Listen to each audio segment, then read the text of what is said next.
Hello, class 10th.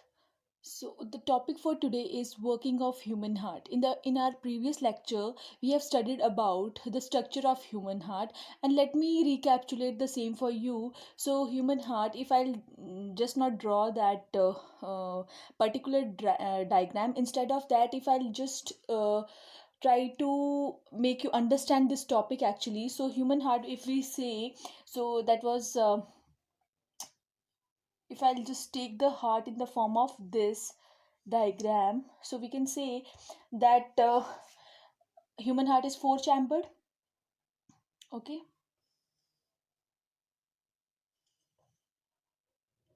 and this heart remains covered with the double membrane,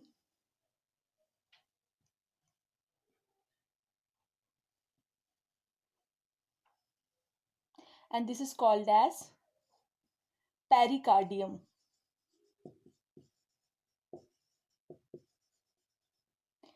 or pericardial membrane.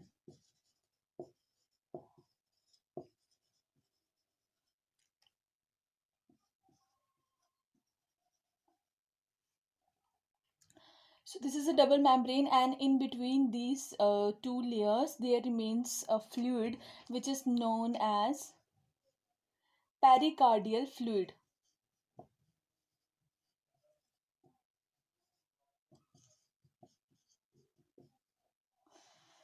Okay, so this is the line. We know that we are bilaterally symmetrical, and bilaterally symmetrical organisms are those which are having the organs, like if we divide our body through one common line, so our body can be divided into two equal halves.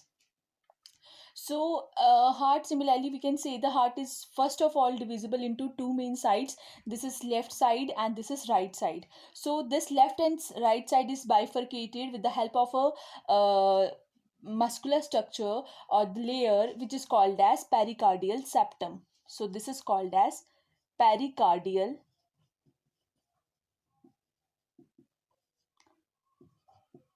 septum. Okay, now this is bifurcation into left and the right side. Now we know that whole heart is divisible into four chambers. um, we also know that we have the upper side meant for the auricles and the lower side meant for the ventricles. So the upper side, for example, this is the left auricle, sorry, this is the right auricle, so we'll call it as ra, right auricle, and this is left auricle. Similarly, this is our right ventricle and this is our left ventricle. Understood? And now as I told you that this left side and right hand side, uh, they remain separated from each other with the help of this pericardial septum.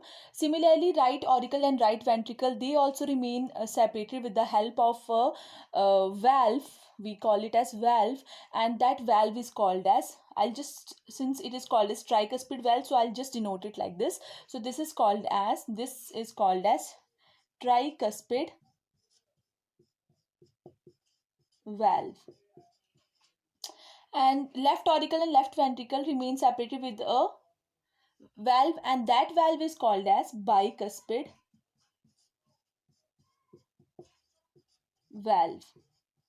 Okay, now in that previous lecture only you have understood, you just learnt about pulmonary artery. So this right ventricle, there is one valve lying here also. Okay, so this valve makes this right ventricle open into an artery, and this valve is called as this valve.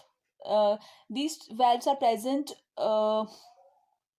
in the right ventricle also and the left ventricle also. Both of these valves are called as semilunar valves. What they are called? Semilunar valves.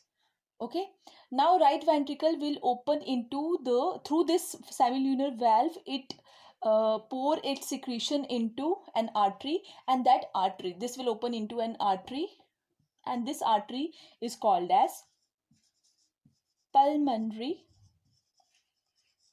artery.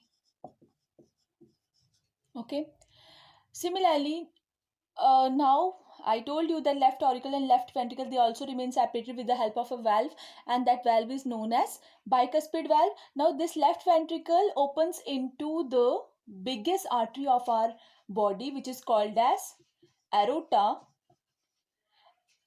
Okay, so this is whole, this cycle you need to understand, where that from where the blood will move into which part of the body. Okay, so pulmonary artery, so here it is pulmonary artery. Understood? Now this pulmonary artery will pour its secretion into lungs. Okay, now in the lungs what will happen? Lungs are meant for adding oxygen to our blood, so that's why lungs will, this pulmonary artery is there. Pulmonary artery में क्या होगा? Pulmonary artery जब lungs के पास जाएगी, lungs क्या करेंगे? उसमें क्या डालेंगे? Oxygen. And we know that the junction between an artery and a vein is the capillaries, network of capillaries. So actually oxygen will be added into these capillaries. यहाँ से आई पल्मोनरी आर्टरी और यहाँ से है पल्मोनरी वेन. जैसे oxygen add हुआ तो वो कहाँ पे ओपन हुआ? Into pulmonary vein, and that pulmonary vein will bring the oxygen and give this oxygen or oxygenated blood to the left auricle. Okay, this, let me make you people understand this in a flow chart manner. So this was a working of human heart. Why I'm telling you the structure of a human heart prior?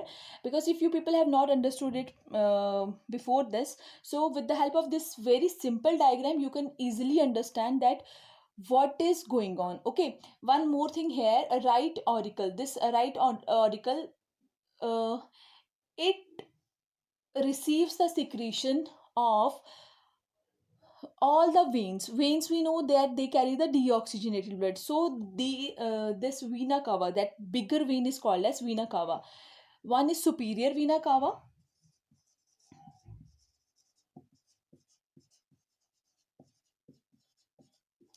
and one is inferior vena cava. So superior and inferior विना कावा. Superior means heart से जो above organs होंगे, कोई भी है, चाहे हमारा हेड है, आईज हैं, कुछ भी है, what ever is lying above the heart, वहाँ से सारी की सारी वेन्स की सिक्रीशन जो है that will be poured in to the superior vena cava, which is a big vein, and superior vena cava will pour it secretion in to the right auricle. Similarly, inferior vena cava, so inferior vena cava will be bringing the deoxygenated blood from the lower parts of the body. Lower parts of the body means whichever organ is lying below the heart. So that's why superior vena cava and inferior vena cava will pour their secretion, because they will be bringing all the oxygen that all the blood that is not having oxygen, that is called as deoxygenated blood. So they will be bringing that deoxygenated blood into the right auricle.